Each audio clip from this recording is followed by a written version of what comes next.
গত 3 দিন আগে ঢাকা বিশ্ববিদ্যালয়ের মাননীয় ভাইস চ্যান্সেলর মহোদয়ের নেতৃত্বে আমরা একটা প্রতিনিধি শিক্ষকদের সাথে বাংলাদেশের 23টি ছাত্র সংগঠন আমরা একটা জরুরি মিটিং করেছিলাম। সেখানে আপনারা জানেন যে শিবিরের গুপ্ত রাজনীতি এবং শিবিরের অতীতে গণহত্যার সাথে সম্পৃক্ত থাকার কারণে সেখানে 5টি ছাত্র সংগঠন সেই মিটিং থেকে ওয়াক আউট করেছিল এবং যতগুলো ছাত্র সংগঠন তাদের বক্তব্য পেশ করেছিল প্রায় একটি ছাত্র সংগঠন ব্যতীত প্রায় সকলেই গুপ্ত রাজনীতি নিষিদ্ধের বিষয়ে তাদের সিদ্ধান্তটি ঢাকা বিশ্ববিদ্যালয়ের নিকট তারা পেশ করেছিল। এবং একই সাথে আপনারা জানেন যে বাংলাদেশ জাতীয়তাবাদী ছাত্র দলের ঢাকা বিশ্ববিদ্যালয় হল কমিটি ঘোষণাকে কেন্দ্র করে যেরকম একটি বিশৃঙ্খল মব তৈরি হয়েছিল এবং সেই মবের পরিপ্রেক্ষিতে ঢাকা বিশ্ববিদ্যালয়ের মাননীয় পক্ষ ভুলবশত হোক অথবা মবের কারণে হোক তিনি প্রতিটি হলে ছাত্র রাজনীতি বন্ধ থাকবে বলে যে বক্তব্য দিয়েছিলেন সে বিষয়ে সেদিনে আলাপ হয়েছিল। সুতরাং সামগ্রিকভাবে কয়েকটি বিষয়ে সুস্পষ্টভাবে ঢাকা বিশ্ববিদ্যালয়ের নিকট আমরা ঢাকা বিশ্ববিদ্যালয়ের অবস্থান জানতে চেয়েছি। বিশেষ করে আপনারা জানেন যে ইতিমধ্যে একটি কমিটি কাজ করছে, সেই কমিটি ঢাকা বিশ্ববিদ্যালয়ের ছাত্র রাজনীতির ধরন কিরকম হবে, ঢাকা বিশ্ববিদ্যালয় হলগুলোতে আবাসিক হলগুলোতে ছাত্র রাজনীতির ধরন কিরকম হবে এবং এই দুইটির উপর ভিত্তি করে আগামীতে দার্শনিক পরিবেশ পরিস্থিতি কিরকম থাকবে সেই বিষয়ে বাংলাদেশ জাতীয়তাবাদী ছাত্র দল ঢাকা বিশ্ববিদ্যালয়ের মাননীয় উপাচার্যের সাথে আমাদের যে মিটিং আজকে হয়েছে সে বিষয়ে আমরা ওনার কাছে জানতে চেয়েছিলাম। এবং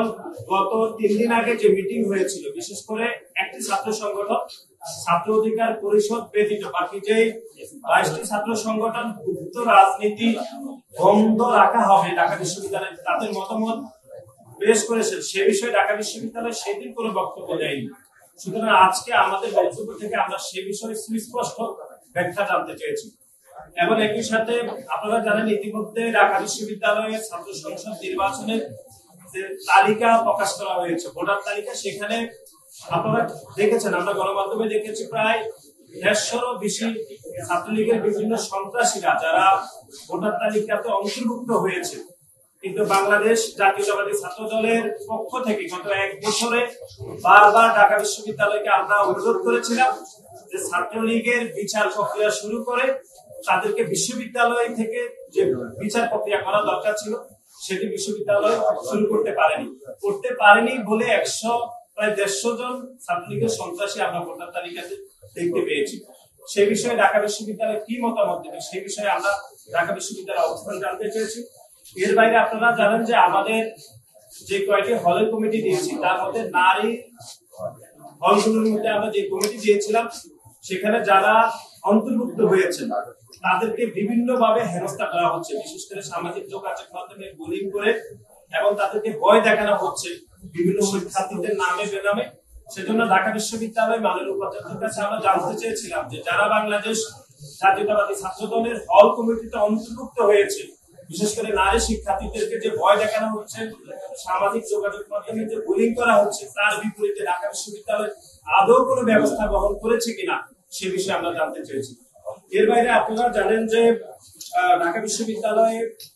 যারা সামাজিক যোগাযোগ মাধ্যম ব্যবহার করেন সেখানে 2টি গ্রুপ রয়েছে সামাজিক যোগাযোগ মাধ্যমের, একটি শিক্ষার্থী সংসদ 1 আর একটি হচ্ছে শিক্ষার্থী সংসদ 2। আপনারা জানেন যে শিক্ষার্থী সংসদ 1 এমন একজন পরিচালনা করেন যিনি অতীতে ছাত্রলীগের সন্ত্রাসীর সাথে চরমভাবে জড়িত ছিল, জুলিয়াস সিজার, যার নামটিও ডাকসুর ভোটার তালিকাতে অন্তর্ভুক্ত করা হয়েছে দুঃখজনকভাবে। তার বিষয়ে কি ধরনের ব্যবস্থা গ্রহণ করেছে ঢাকা বিশ্ববিদ্যালয় কর্তৃপক্ষ সে বিষয়ে আমরা জানতে চাইছি। এর বাইরে ঢাকা বিশ্ববিদ্যালয় শিক্ষার্থী সংসদ 2 সেখানে বাংলাদেশ জাতীয়তাবাদী ছাত্র দলের নামে বেনামে যেরকম প্রোপাগান্ডা করা হয় সারাদিনে সে বিষয়ে মাননীয় উপাচার্য মহোদয় আমাদেরকে 6 মাস আগে বলেছেন তিনি ঢাকা বিশ্ববিদ্যালয় শিক্ষার্থী সংসদ 2-কে তিনি মনিটরিং করবেন, তিনি দেখাশোনা করবেন। কিন্তু আজকে 6 মাস পরেও এসে একই অবস্থা, অর্থাৎ ঢাকা বিশ্ববিদ্যালয় সামাজিক যোগাযোগ মাধ্যমের যে একটি গ্রুপ রয়েছে শিক্ষার্থী দ্বারা নিয়ন্ত্রিত হয় শিক্ষার্থী সংসদ 2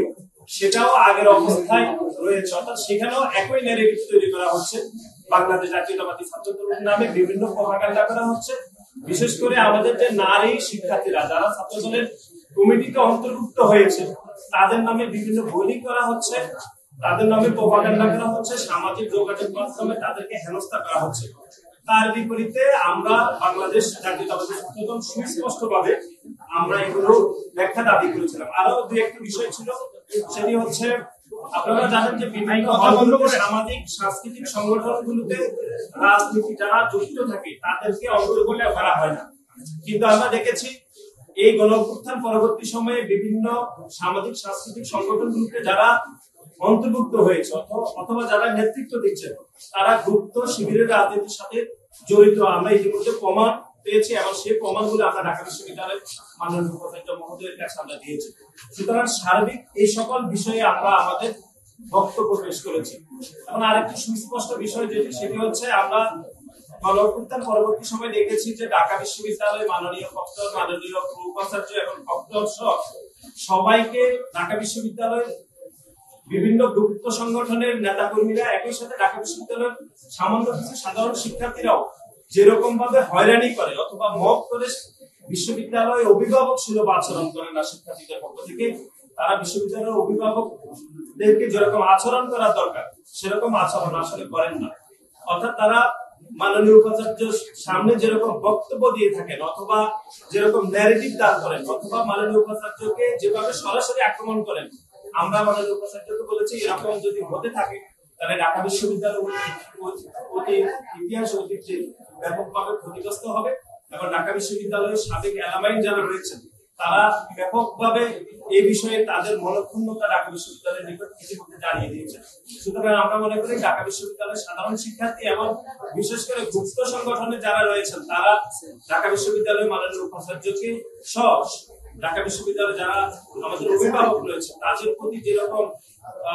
বিমাতা সুলভ আচরণ করেন সে বিষয়ে আমরা বিশ্ববিদ্যালয়ের আমরা আমাদের মতামত দিয়েছি। যারা জুলাই আগস্টে গণহত্যার সাথে সরাসরি সম্পৃক্ত ছিল পুলিশ সংগঠন, যে সংগঠন ইতিমধ্যে সন্ত্রাস বিরোধী আইনে নিষিদ্ধ হয়েছে, শুধু জুলাই আগস্ট গত 17 বছর যারা ফ্যাসিবাদ কায়েম করেছে সেই পুলিশ সংগঠন ছাত্রলীগের বিচার প্রক্রিয়া শুরু করতে হবে বিশ্ববিদ্যালয়ের পক্ষ থেকে যে করা যায়, কিন্তু দুর্ভাগ্যজনক ভাবে এটি বিশ্ববিদ্যালয় করতে পারেনি বলেই তো আপনি দেখেছেন যে 123 জনের তালিকা ইতিমধ্যে প্রকাশিত হয়েছে যারা ইতিমধ্যে ছাত্রলীগের সাথে সম্পৃক্ত। এবং এসএম হলে যে শিক্ষার্থী দুলিয়াস সিজা, যিনি গত কয়েক বছর ধরে ছাত্রলীগের সমস্ত অপকর্মের সাথে জড়িত, তার নামটিও ভোটার তালিকাতে অন্তর্ভুক্ত হয়েছে। এখন শুধু অন্তর্ভুক্ত হয়নি, তিনি ঢাকা বিশ্ববিদ্যালয়ের শিক্ষার্থী সংসদ এক নামে যে গ্রুপটি রয়েছে সেই গ্রুপে যত ধরনের প্রোপাগান্ডা করার দরকার তিনি করছেন। এখন এই যে ছাত্রদলের হল কমিটি ঘোষণার পরে যত মব তৈরি হয়েছে সেই মবের সাথে তিনি জড়িত। সুতরাং আমরা বলেছি যে ছাত্রলীগের শুধু সন্ত্রাসী নয়, বরং যারা এখন গুপ্তভাবে গত 17 বছর গুপ্তভাবে বিভিন্ন ছাত্রলীগের রাজনীতির সাথে জড়িত ছিল কিন্তু এখন প্রকাশ্যে অন্য ছাত্র সংগঠন করেন, তাদের বিষয়ে আমরা ঢাকা বিশ্ববিদ্যালয়ের মাননীয় উপাচার্যকে বলেছি তাদের বিষয়ে যারা ব্যবস্থা গ্রহণ করে। আর এখানে একটি বিষয় সুস্পষ্ট করা দরকার, সেটি হচ্ছে আমরা বলেছি বিচার প্রক্রিয়া শুরু করতে হবে। বিচার প্রক্রিয়া শুরু করে তাদেরকে বিশ্ববিদ্যালয় থেকে যাবতীয় পদক্ষেপ গ্রহণ করতে হবে, কিন্তু বিশ্ববিদ্যালয় সেটি করতে পারেনি বলেই তো তাদের নাম ভোটার তালিকাতে অন্তর্ভুক্ত করা হয়েছে। এমনকি আমরা এসএম হলের একজন ছাত্রলীগের সভাপতি ঢাকি সে কারাগারে রয়েছে, তার নামটিও ভোটার তালিকাতে অন্তর্ভুক্ত করা হয়েছে। সুতরাং এ থেকে বোঝা যায় যে ঢাকা বিশ্ববিদ্যালয় গত 1 বছরে ডাকসুর বিষয়ে যত ভোটার তালিকা যত কমিটি করেছে সেই কমিটিগুলো আসলে সঠিকভাবে কাজ করেনি, অর্থাৎ তড়িঘড়ি করে বিশেষ উদ্দেশ্য হাসিল করার জন্য তারা ডাকসু নির্বাচনে যাবতীয় পদক্ষেপ গ্রহণ করেছে।